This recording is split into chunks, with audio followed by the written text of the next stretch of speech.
Welcome to the What's a Revolution show, a show for men and the people who love them. We'll discuss how men can find and embrace the revolution within themselves, where people can find and embrace the revolution within themselves. I'm your host, Dr. Charles Corprew. What's good, revolutionaries? I hope that you are well and that you are doing your thing in the world. That's what I say to you all the time. I hope that you're doing your thing in the world, that you're enjoying yourself, that you're finding peace, that you're finding a space to rest. And let me just talk about that for a second. I have spent the last 4 or 5, maybe 6 months just resting. And what does that mean? It means that I'm not going. As my good friend Reggie Hubbard said, the grind will actually grind you to dust. And I felt like before this rest period that I was getting to that period where I was grinding to dust, like job and family and podcast and all of the things were just weighing on me. And I never thought at this stage of my life that I was going to get a chance to rest. And rest is revolutionary. And that ability to actually quiet your mind and your spirit and to actually find your space. What has allowed me to do revolutionary is that it has allowed me to listen. Right? To listen to my mind, listen to other folks, and to be able to decide what is next. And so that's what I implore you to do. If you have the ability to do that, find a space of rest, find a time out for yourself in your life so that you can listen to what's going on around you. You can listen to yourself and you can find your revolution in that. It will come loud and clear. And as I slowly move out of this phase of rest, it is because I am finding the next path. I'm on my revolution. I'm on focus. I'm on passion, as we say. And so if that is your revolution, to be restful, then I applaud you. If it isn't your revolution, somehow try to incorporate it into what you're doing, because I promise you, you will be better on the other side. You will be better for your family. You will be better for your community. You'll be better for your partners. You'll be better for yourself. So that's what we're doing. Early this year, my good friend Howard Price came on the show, a well-known triathlete who's done amazing things. And he talked about mindset, how we have a mindset for the new year. And I began thinking about that, and that mindset really moves into how we look at our revolutions and how we fulfill our revolutions. We've talked about the 5 pillars, right? Revolt and evolve. Know your choice points. Find your midwives. Know your revolution is not for you, not just for you, and always becoming the next revolution in your life. And so I said, I want to keep this conversation going. And I was like, there's a good brother out there doing some great things, doing some amazing things. And we've been trying to get this conversation going. So I'm very, very happy to actually bring to the show mindset coach Jevon Woodard, who is the author of Own Your Kingdom and the founder of Live Not Loathe. Brother Jevon, welcome to the show. How are you?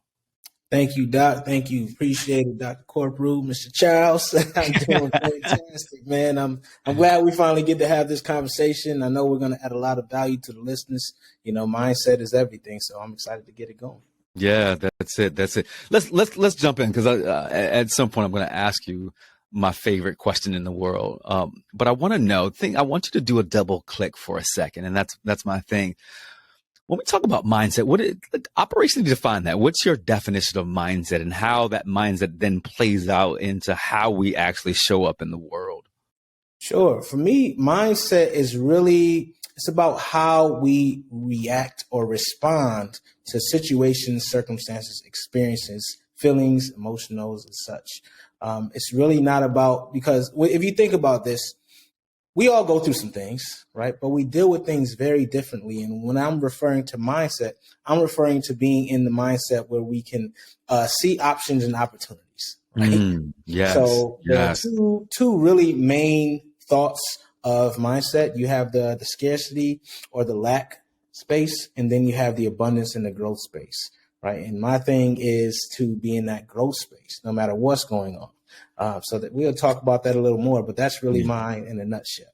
Yeah, no doubt, brother. And I appreciate that, because you think about mindset, and it's something simple, right? We think that, we go through this world, and if I have the right mindset, but it's a practice. It is a practice, because here's Dr. Corp in this space. The mind actually skews negative. It is a protective factor, right? If we think a situation is negative, our ancestors said, you know what? Let's skew the brain negatively so we can be protected against predation. There's threat happening everywhere. And so by assessing that there's threat happening everywhere, as my friend Marquita says, is that, stay ready so you don't have to get ready, right? And so the brain is actually ready for threat, but it is overreacting to threat. And we're thinking about that. And so if we have to consciously shift our mindset to say, there may not be threat. There may not be predation, right? This person may not be trying to harm me. This situation may not be as bad as I think it is. It is about our mindset. And I love that you think about that. And if we think about things from a scarcity mindset or an abundant mindset, that scarcity mindset is that lack. I do not have. And so because I do not have, or I have scarce resources, I must protect. But we have that abundant mindset, as you're talking about, and we'll double click on this later on, is that I see opportunity all the time. Money will come to me. Opportunities will come to me. Things that I ever never thought, if I have this abundant mindset. And so thank you for just double clicking on that. Absolutely. So let me go ahead and get it out of the way, right? So we can really double click on who Jevon Woodard is. But brother, Woodard. Yes. Say it again for me. Wooden. Jevon. Yes. Look. And the funny thing about it is, I have it as Jevon Wooden in my phone. Exactly. No, you know what? Here's the thing. Here's the funny thing. My line brother's last name is Woodard. That's what it is. I kept saying, where is Woodard? Yeah, Nathan, we talking about you on the show. Nathan Woodard, right? Dr. Nathan Woodard is my line brother, good brother of Omega Psi Phi. But Jevon Wooden, author of Own Your Kingdom and CEO of Live Not Loathe. What's your revolution? Man, it's in the name of the company, the Live Not Loathe, right? It's really about the transformation, and it all starts with vulnerability. I look at vulnerability as a strength, and my revolution is helping especially Black men to be more vulnerable so we can get that abundance that is destined for us, so we can live lives of happiness and joy versus bitterness and cold. So that's why I named my company Live Not Loathe. It represents the transformation that I've gone through myself, and that I hope to give those of my clients and people who hear me. Loathing, for those who are like, okay, that's a word I don't hear every day, right? Loathing is really, really, really past hate. It's like you just cannot stand it. You abhor it. It's not for you. And we loathe ourselves. We loathe our circumstances. We loathe our jobs. We loathe our spouses, our children. We loathe a lot of things. And the reason why we're in that position is because we think things are permanent. And that goes back to that scarcity, that lack, right? That permanent mind state that things will not change. It's just how it is going to be. It's the way it is. We always have to do it this certain way, right? Well, I want to flip that on its head and say, hey, we have agency over our lives. There are certain things that we can control. And the main thing being the effort and how we respond, not react to things. So that's where that name comes from. And that's my revolution. I love that. I love that. And thinking about, because it goes back to our theme of the conversation already. If you have the right mindset and thinking through things, loathing is not an option. It is not. And like you said, I loathe this, man. I despise this, right? It is not where I want to be. It is. And we think I loathe this, like you said, it is an enduring thing. Like there's a level of permanence. And I was listening to Brene Brown, and I can't think of the brother's name. He's actually married to Kristen Bell, and it was there for a second.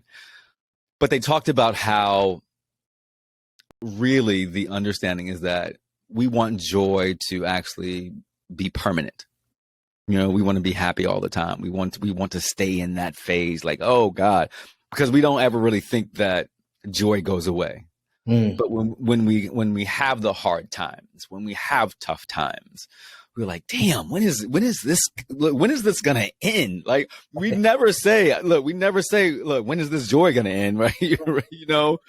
And so, and there's if you're looking at the wave, if you're looking at the graph of joy and pain, there's that wave. There's that wave. You know, my boy, Dr. Eli Beatty would say the ebbs and flows of life, and we go through it. And, you know, we go through it, but I understand that we can't loathe the experience. If we want to have the abundant mindset, if we want to have, you know, this ability to move on past trauma, is that we have to understand. Go ahead, brother. Oh, no, I was just going to say, you know, we have to understand that when we think about yin and yang, well, pain is the counterbalance to joy, right? That discomfort. There has to be that balance in life. If we were always happy, we wouldn't be happy because we wouldn't know the difference. So we have to understand that that adversity and the things that we face is to make sure that we really appreciate and we are grateful for the experiences of the happiness and the ups. Yeah. Yeah, no, Jevon, I thank you for just illuminating this. I want to go down deeper now because, you know, my revolutionists were like, well, who is this dude? Right? I understand, live not loathe, own your kingdom. Tell us a little bit about your story. Who is Jevon? Jevon grew up in Rochester, New York, on the east side, right? We grew up like many of us, right? Impoverished area, you know. I grew up in a polygamous household. My mom was white too, right? Of course, that's not legal, so you know we didn't know the difference back then, though. So it really impacted the way I view love and value. Here was my mother. I'm like, man, she's the dopest woman on earth to me, but she conceded, in my eyes at that time, her value to be number two. And then, you know, compound that with not having any money still, even though she did what she had to do to make sure we were okay, and living in a dilapidated home, you know, that probably shouldn't have been lived in the first place, all these different things. And it really frustrated me as a youth. So I got to the point where I was like, hey, I'm going to take matters into my own hands because I'm tired of wearing the same 2 pairs of shoes, 5 pairs of slacks, and 3 shirts, you know, every year. So I ended up getting arrested for an assault and robbery charge at the age of 17. I faced 7 years in prison. And while I was sitting in county jail, my mom and my sister, my older sister, Chandra, they came to visit me.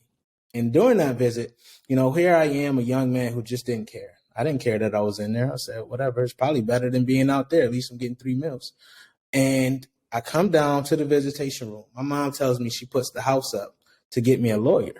Now, if you know anything about lawyers, they don't come cheap. And you know anything about public defenders, you're probably going to do some time.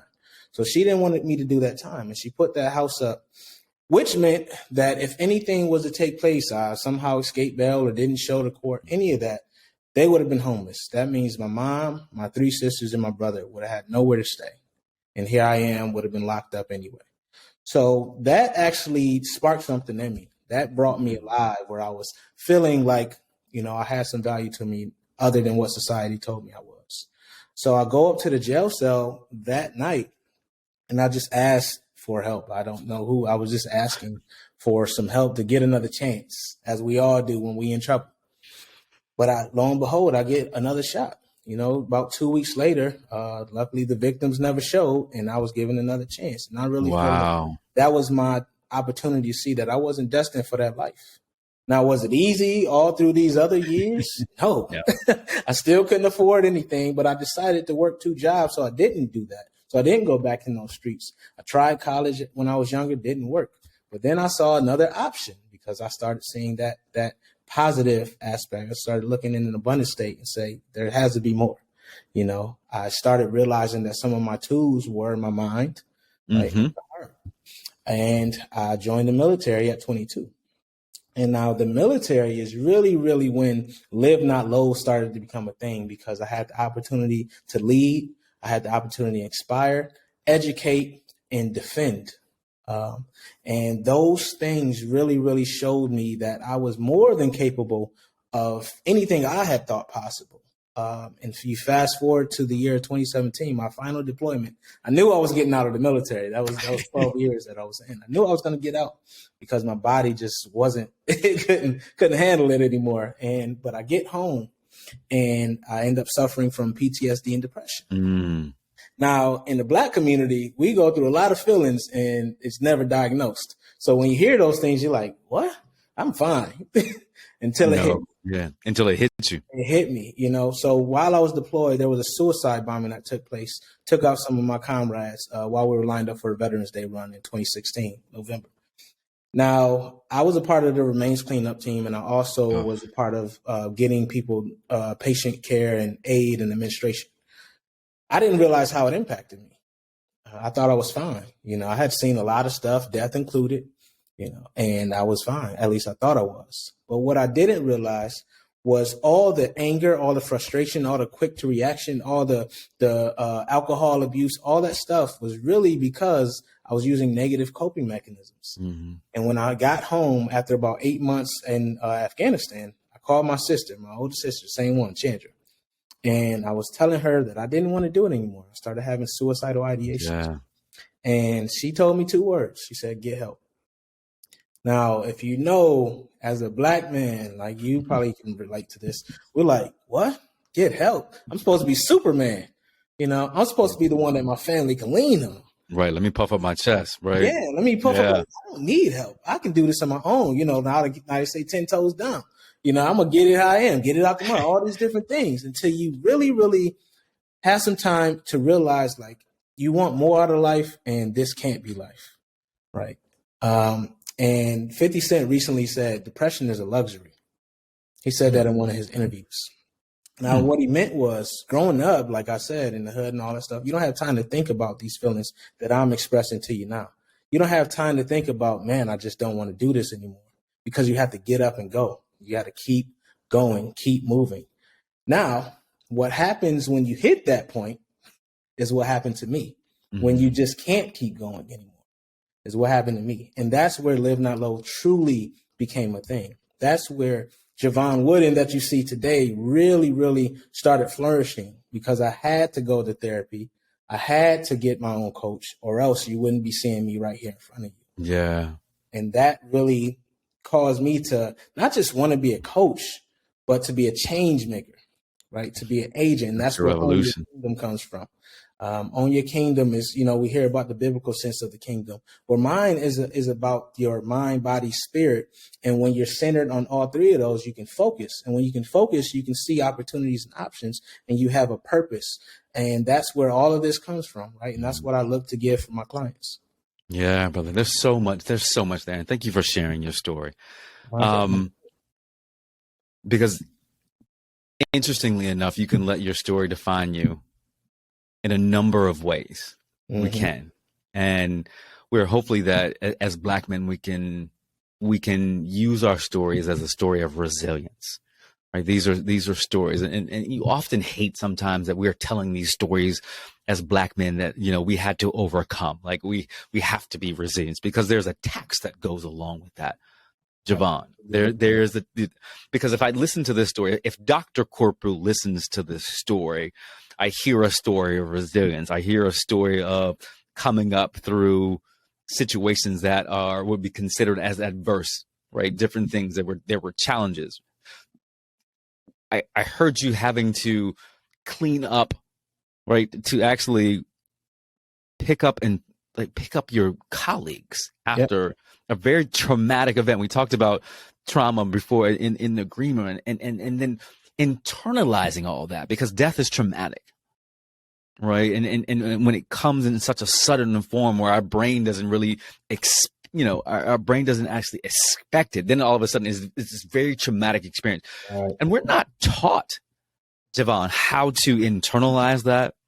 And then, as you said, how do we cope with that? Because as children, we don't grow up and see that. We may see it on the TV, but to internalize firsthand, right? And then to say, I now have to move on with that scar, with the mark. As we said, as Gabor Mate says, you know, it's not the event, it's the mark that it leaves on us. And then what do we actually do with that mark? And so these stories that we have as Black men, and I'm saying that as Black men, oftentimes are these stories of resilience. But resilience does not happen, as you said, if we don't actually go and walk through the journey with someone else. And I say this all the time, is that for us to birth our revolutions out into the world, we have to find our midwives.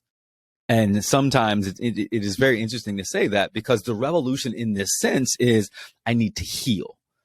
I need to walk, as Ramal Toon said on his show, Brother Jevon, he said, I want to walk in a world without my trauma. What does that look like? And that was one of the deepest answers to that question. What's your revolution? I want to be able to walk in a world without my trauma. And so that means that to do that, I've got to even acknowledge that it exists. And then I've got to be able to, one, work through it, because it's practice. Because what happens is that, as you know, there will be these triggers.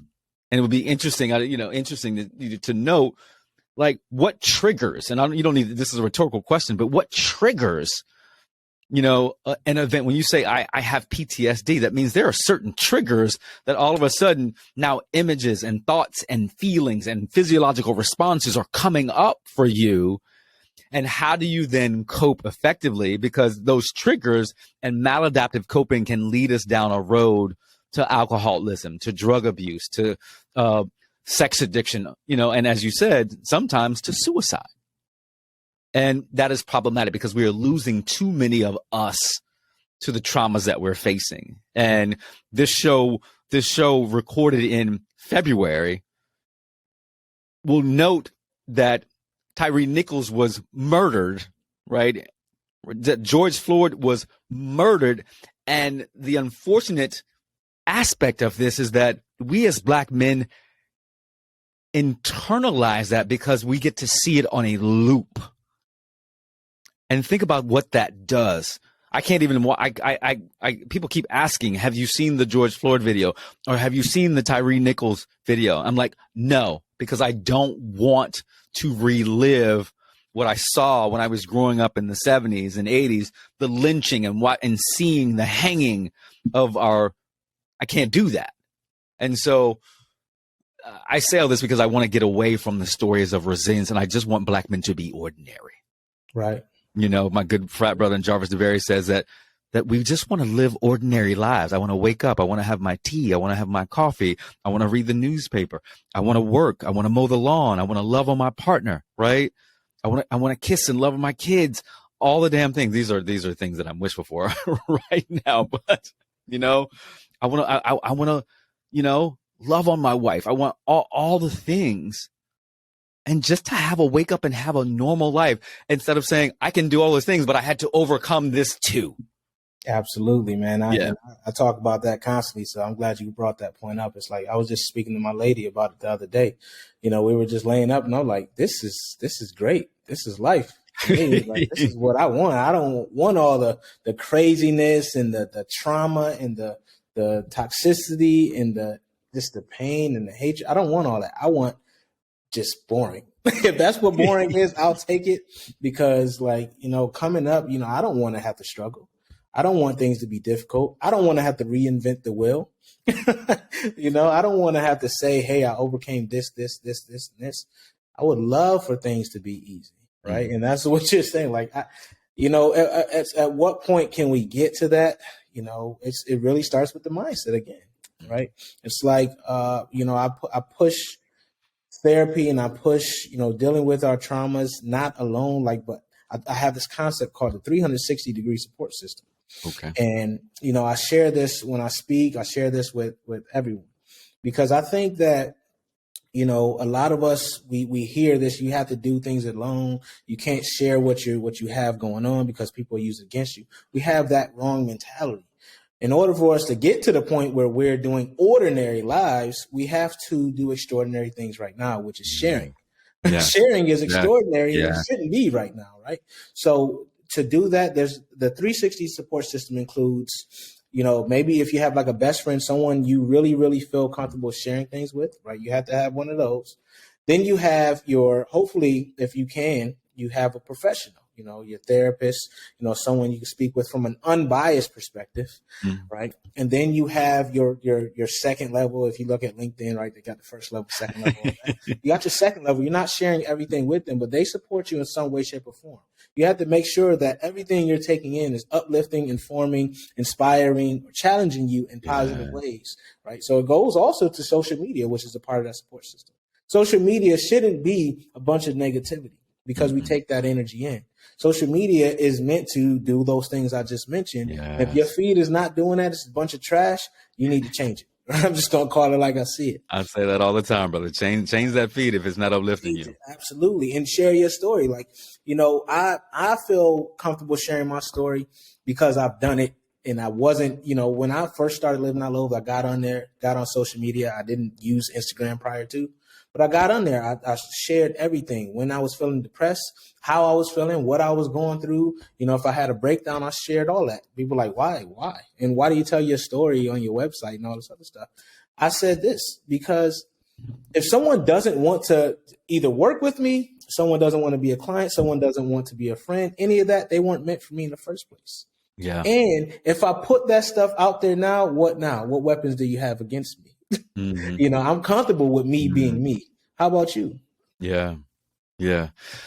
Jevon, you said something earlier, and I forgot to double tap on that because we say it all the time. Like I call it the dreaded V word, playfully, but vulnerability is the source of our success. And telling our stories is so important. So important. And I'm saying this, Jevon, because I want to thank you for being so open to tell your story. Because I realize there's sometimes that even in this space and what I do and what I talk about, I'm still afraid to tell some of my story. I'm still afraid to tell some of my story because I perceive, the world is going to, or you're supposed to be, like you said, you're supposed to be Superman. You're supposed to be the revolution. You're the person out here promoting revolution to the world. You're supposed to be fine. And to actually say that there are aspects of my life that I'm not fine. There are aspects of my life that there's still tremendous work to do. There's still suffering that I face on a daily basis that I am working through. But almost to my own fault is that I won't say it out loud because and I'm saying this now because I'm like, well, it seems small, it seems, and yeah, it seems, I'm saying that it seems small. Why are you fussing over this, or why, but then there's a deeper level to it. And I'm like, why should I tell that story? But I want to thank you for telling because it opens up an opportunity at some point for me to tell my story about what I'm going through and what I live through on a daily basis. And it's just so interesting being able to be vulnerable. And I say this, one of the things that I'm doing this year is chronicling what I'm learning every week. Every Sunday or Monday morning, I write down what I learned from the week, from the last week, and then it's so interesting, Jevon, to then be able to go back and look. There's a chronological history now of my learnings, and I it's interesting to say this because week 2 of this year, I write vulnerability is reserved for the right people at the right time and can be very therapeutic. Can you just talk about, go down a little deeper, is that why is it that you can't be vulnerable with everyone, but when you can be vulnerable, that it can be therapeutic for you? Absolutely. Well, thank you for, actually admitting that you're not perfect. Everyone's a work in progress, right? Especially those of us doing the work, right? Because we're constantly seeing things, taking on things, and experiencing things that, like you said, aren't ordinary. So thank you for sharing that. And when it comes to vulnerability, so there's different levels and types of vulnerability, right? So when you talk about sharing everything with everyone doesn't need to know all of your business. First, let's just put that out there, right? There are certain people that, when you hear like don't argue with fools, right? There are some people out there that are just fools that you don't need to waste your energy on, right? If you post something on social media and there's a troll there, don't worry about it. Don't comment. And that's what it is. It's like, vulnerability is energy. Everything's energy. Vulnerability is really, really it's a high energy. And what happens when you share with the wrong people is they detract from that. Especially if you waste time explaining yourself, explaining it away, or doing these things that really don't vibe with you. So really, you just have to share with the folks that you're comfortable with. It's a process. Right. That's why I said you start with the first levels, do the second level, the third level. Like until you get to the point where you feel like, hey, I don't give a dang what nobody says, Yeah. Then you can start sharing. So it's okay. Like if you're comfortable with it, share away. But remember that it's a process. No one expects you to just go on a stage and start talking about all the things that you've gone through, right, to the world tomorrow. No, you start where you are. Start with that one person. Then when you feel a little more comfortable, maybe you have someone you feel a little resentment toward or you haven't forgiven quite yet. You talk to that person and let them know how you feel. You ain't asking for nothing from them, right? But you're vulnerable enough to say, hey, you made me feel this way. Or because you did this, this has played in my mind over and over. Even if they're not there, you have this conversation. Even if it was someone that was in the past, maybe they're no longer in your life, you have that conversation. I had to have the conversation with my child version of me. I had literally set up a chair next to me and I talked. Oh, wow. It sounded crazy, but I sat there with my inner child and I said, "You listen. I know you've gone through some things, but guess what? You can look at me and you can see that we are okay. We are okay and we're good." And that gave me agency to talk to my mother. I talked to my mom about, some of her choices to how it made me feel. I talked to my sisters. I talked to everyone. And that's really what vulnerability is. Vulnerability is a key to strength for you. Yeah. Vulnerability is for you. Forgiveness is for you. It's not necessarily for that other person. It's for you to be able to move forward, get out of that past or whatever that negative anchor is, and be able to move forward and really, really live. Because what happens is if you never allow yourself to be vulnerable in that way, you will always feel pain. You may put on a facade and like you're happy, but you can't move forward. Like you said, if you don't do the work, you cannot. It's virtually impossible to truly move forward and not regress if you don't do the work, the introspection, the therapy, and all those other things. Right. So that's why vulnerability is something you reserve for the proper people, but it's also based on your comfort. Yeah. Brother, I appreciate that because you've given us a tool. I think about this image, right? This image of this grown version of ourselves, right? The guy with the gray beard, the young man, doing his thing. And we didn't even talk about how old you are. But but inside of these versions of ourselves, it's still our inner child. And our inner child is at the core of who we are. And I say this all the time to my friends, is that inner child experienced a lot in the world and ultimately just wants to feel safe, just wants to feel loved, just wants the opportunity to love, right? In a safe, right, uninhibited way, right? To walk in the world without the trauma that whatever was experienced as a child. And to be vulnerable to say that, to be vulnerable to say that ultimately, I think it boils down, we think about Maslow's hierarchy of needs, is that we get to love and belong. If all of our other needs are met, I got water, I got food, I got, a roof over me. The next thing is, I need some spaces where I can feel safe. And I say this all the time, is that, Black men don't talk about safety. Right. We don't, that word doesn't come up in our vernacular, right? Hey, I need to feel safe. But what I saw today, just in conversation with you, your lady came in, right? And there was an interaction between the two of you and the dog, right? You've created this space, right? The smile that you had on your face, just the comfort. There's a level of safety there that allows you to then move into another space of your life. And that is a very interesting thing, is that when we can feel safe, we can be vulnerable with friends and family members and lovers and partners and all the different things, right? But it is a creation of the space, and there's a duality or a syncopation that has to happen with folks to create that level of space and safety for Black men, because there are a lot of spaces that we don't feel safe in, right? And I'm saying this for all of the allies that are listening to the show that I love, and thank you for listening to the show because you want to understand what's going on with Black folks and Black men. But there are a lot of spaces that we don't feel safe in. But when we do feel safe, that allows us to be the greatest versions of ourselves. And that is the biggest thing. Go ahead, brother. Absolutely, man. And one thing I want Black men to realize is, that safety is, the onus isn't on someone else, and that's what we have to do. You can't blame Black women. You can't blame this person, that person. The onus starts with you, right? That is really your job to start the work first, right? A lot of times, we come into situations, I've done it, right? I was like, yeah, right. I'm fine. And I wasn't fine. And I've hurt someone else, right? Because I was still processing not properly. So we also have to realize like that safety, respect doesn't equate to safety. That's what a lot of Black men saying, hey, I want my respect, because that equates to safety for many of us. Well, we have to understand that safety starts here and here first.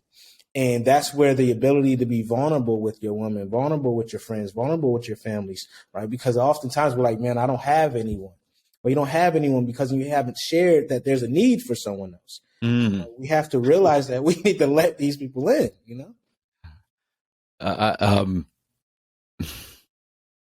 Remember that thing I had never really said? There it is, revolutionaries. I'm an only child. And it has been very, very hard for me to say that I need somebody. We work hard. And for the last couple of years, I have been taking care of my family and my father and my mother and the entrepreneurs that I serve and my friends and all the things. And I realized that, didn't expect this. Right. Oh man. It's all right, brother. Yeah.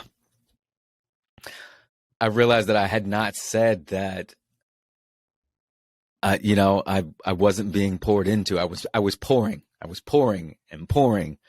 I was taking care of a father with Alzheimer's. I'm taking care of a mother now who is grieving the loss of her partner who has arthritis. Stewarding entrepreneurs, I'm running this podcast, all the different things. And, you go home sometimes and it's like, damn, okay, I've done all this and I still got to take care of me. And that has been the hardest part of this, that, I even said it to a friend. I was like, I'm tired. I'm exhausted.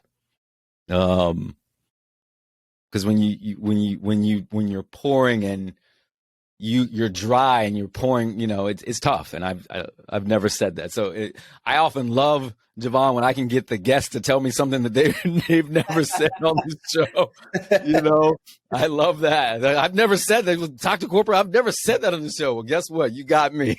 Absolutely. That's what I'm talking about. Well, I appreciate you sharing, man. And you know what that just did? That gave you license. Everyone that just heard you is not with you, right? Yeah. Now we can support you. I know you got me, man. Like, like that's true. And I truly mean that. If there's any way I can be of assistance, let me know. But we have to share those things or else no one can be there, right? Yeah. When you constantly pour and you're empty, you're really, really, really, in the long run, you're not able to serve anyone in that capacity. Yeah. Yeah. That is definitely true. You really have to take some time to fill up and get poured into. So, hey, let me know, man, on the show. Hold me account. You heard it first on this show on the What's Your Revolution podcast. Jevon Wood has said he will support Dr. Charles Corprew. I appreciate it, brother. Thank you. Thank you so much, man. Wow. I appreciate it. Let's move this conversation because look, I'm looking at the time already. I'm like, wow. It goes by fast. I want to talk about the book for a second. And a lot of things that come up in the book, we've already talked about. But the book Own Your Kingdom really, really talks about shifting a negative mindset and things like this and the mindsets that can destroy us. How do we use the book as a guidepost to shift our mindset and become revolutionary in our lives? And that's a great question. Luckily, the book is actually a workbook. It comes with a downloadable workbook with over 100 exercises, right? And I call out each exercise that you need to do to move forward. So it's really, it makes it easy for you. If you truly do these exercises, there's therapy style exercises like the ABCDE journal, right? There's things where you're recognizing what the situation is, how you responded. Did you place an interrupt between the thought and emotion before you did that? You know, Viktor Frankl. Absolutely. Yeah. Man, search for meaning. So there's a lot of exercises. There's goal setting. There's self contracts. You know, it's so easy for us to make a promise to someone and we feel horrible when we break it, but we can break our promises to ourselves, right? So it's really about allowing yourself to see you as your own best friend. Treat yourself like that, and I guarantee you things will change quickly for you. So I give a lot of the exercises. Each chapter is broken out into something I had to go through myself. Like you mentioned, forgiveness equals success is the first chapter, right? So, and then towards the end, we create an action plan for lasting success, where you have these tools and you can just rely on them because they're now automated, right? That's really, you mentioned it's a practice. That's really what it's about, right? It's not about being perfect, but it's about ensuring that you're building that muscle, right? You're working to the point where you're more often than not aware of your thoughts, which means you're aware of how you respond versus react. Right. It's about getting that from the primitive brain, like you talked about earlier, to the human part of our brains, right? So we can actually process. And that's really what the book is. It's already a workbook. If you read it and you truly do the work, you will be better for it. Right. Revolutionaries, you heard that. Go out and get this book, Own Your Kingdom. Jevon Wooden, not Woodard. All right. Jevon Wooden, CEO of Live, Not Loathe. Absolutely. I just want to talk about something because you talked about this, and most of us have not been perfect people through our lives, right? We've done things, we've agreed to people, we've done things that this version of ourselves is not happy with. Absolutely. Why is forgiveness, right, the equation to success? Why does forgiveness equal success? Yeah, forgiveness equals success because it allows you to move forward and not be stuck in a perpetual state of despair or anxiety or pain. When you forgive, it frees you, right, from that mental bondage, that emotional bondage, because that's what happens when we're holding on to something. That thing may not be there anymore. That person may not be there anymore, but you're constantly thinking about it and you're giving power, right? To relinquish that power, you have to truly forgive. You have to truly, it's not about letting it go, but it's about being able to move forward. You know, when I get to the point where you can talk about it, you can talk to the person, or you can tell someone about whatever happened, that's when you know you're truly on the path to forgiveness, right? Because if you get angry all over again, or you feel those emotions, you haven't really relinquished it yet, and that thing still has power over you. So forgiveness equals success because it allows you to move forward and be present versus be living in the past. Yeah. Thank you for saying that, because I keep thinking about things, and you know, I was. Again, here you go. You got me to say something that I haven't said on the podcast before. I was engaged to one of the most engaging, beautiful humans in the world. And I've been saying this a long time. She worked really, really, really hard to make our relationship work. I didn't work hard enough. And I have been holding that, because once you realize that, once you realize that the world is by me and not to me, you know, there's a difference, right? I created that. I created the relationship. The outcome came because she was working really, really hard and I wasn't working hard enough. And once I realized that and I took ownership, there has been a level of guilt, not even a level of guilt. There's been enormous guilt, right, that this woman loved me, gave me every ounce of support and love, and then I didn't work hard enough. And then that realization, like, well, damn. And then to realize the suffering that has gone on since then. You know, I haven't forgiven myself, but you've given me agency to say, okay, you have wrestled with this, you have acknowledged this, you've acknowledged responsibility and ownership, right? And now it's time for you to forgive yourself, because she's actually forgiven you. Oh, definitely. Yes. Yeah, she's actually, you know, and she's, you know, she is, you know, one of the closest humans to me. And I say human because there's some people that just gravitate in the world just a little bit differently. She does. Mm-hmm. And so she brings a human level of emotional intelligence and cognizance and love and joy to the world. And, saying that now, like I forgiving myself for the things that I did will allow me to move on and open up, for those things. So, brother, you sure, you know what I'm saying? I love it. You, Talk about King. you need to get me to say things on this show, and forgiveness is so, and we haven't been, I haven't been perfect. I have far from perfect. I say all this time on the show. This version of me is resting on like hundreds of dead versions of me that I want to bury, like put them in the crematorium. You know what I'm saying? Ashes. I don't want to see that version of me anymore.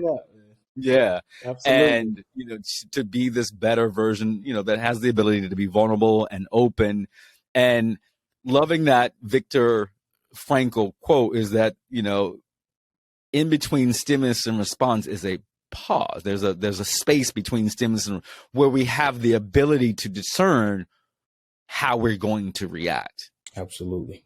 And it's hard because that in itself is very, very hard work. But it goes back to our conversation around mindset, that work, because the physiological response around anxiety and depression will create, like, I need to react because I don't like the way that I feel.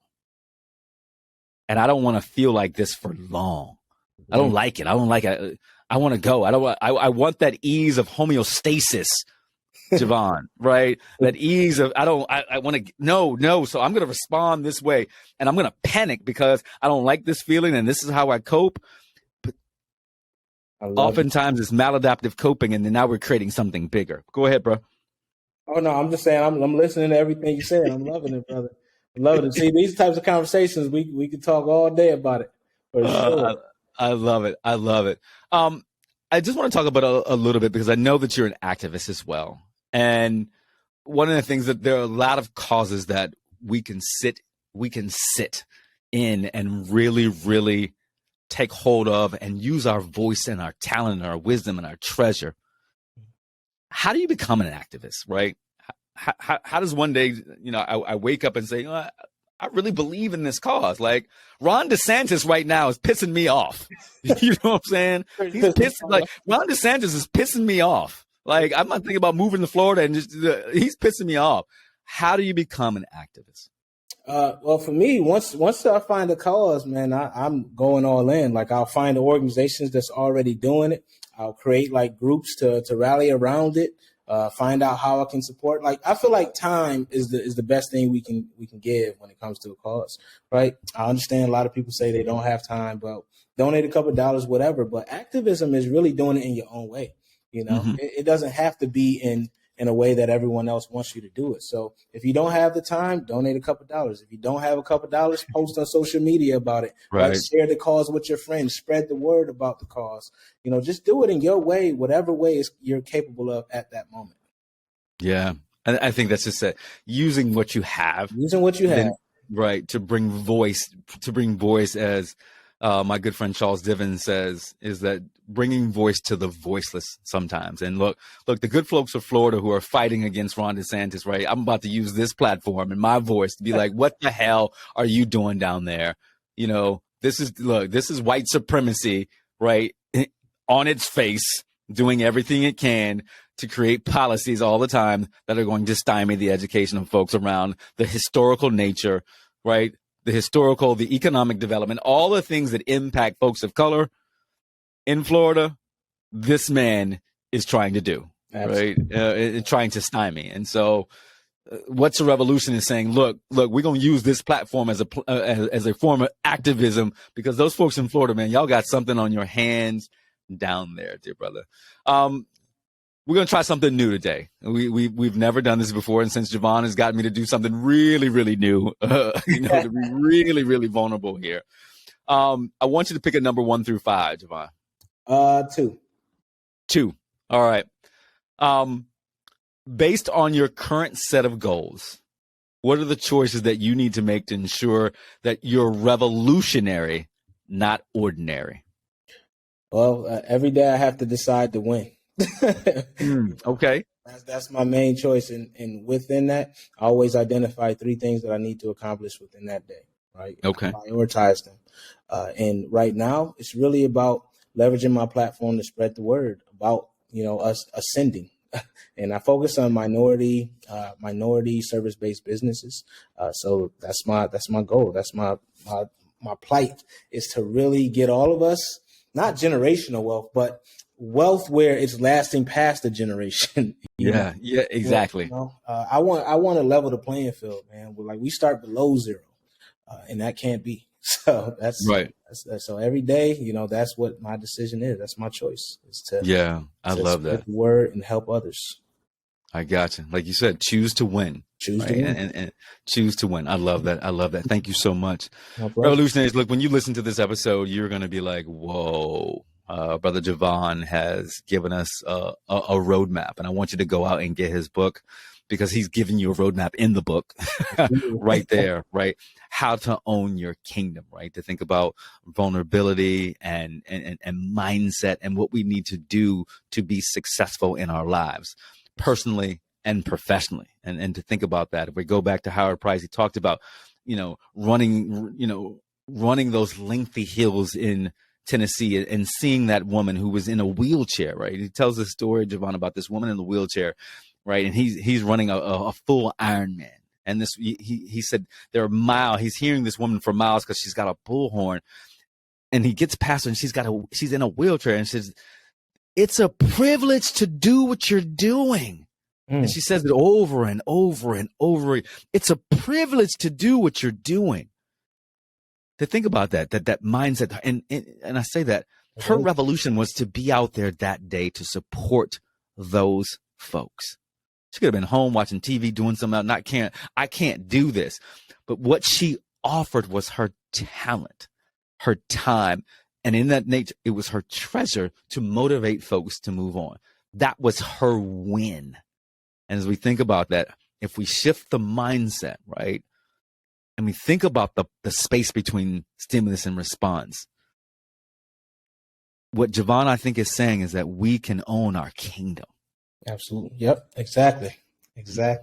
We can. And it's really, again, it's the decision that it starts with. Yeah. Brother, I appreciate you, and thank you for all the support and therapy during this day. Okay? That's what we're for. Yeah, man. Revolutionaries, go out and get the book. Make sure, go to livenotloathe.com. Yep, livenotloathe.com. But for the book, you can go to oykbook.com. It has its own page, and you can go ahead and connect with me there and get the workbook. I got you. Revolutionaries, you know that I love you, that we are here for you as you're on your journey to answering and now fulfilling your revolution. We're with you. And we want you to be successful in everything that you do. Think about it. We want you to own your kingdom, and we want you to know what it looks like to then pass that kingdom down, and your folks and your families and your communities can own their kingdoms. It is a beautiful thing for our people to look out and see the vast beauty of our lands together as we come together. So let's see how we do that. We'll talk to you soon, revolutionaries.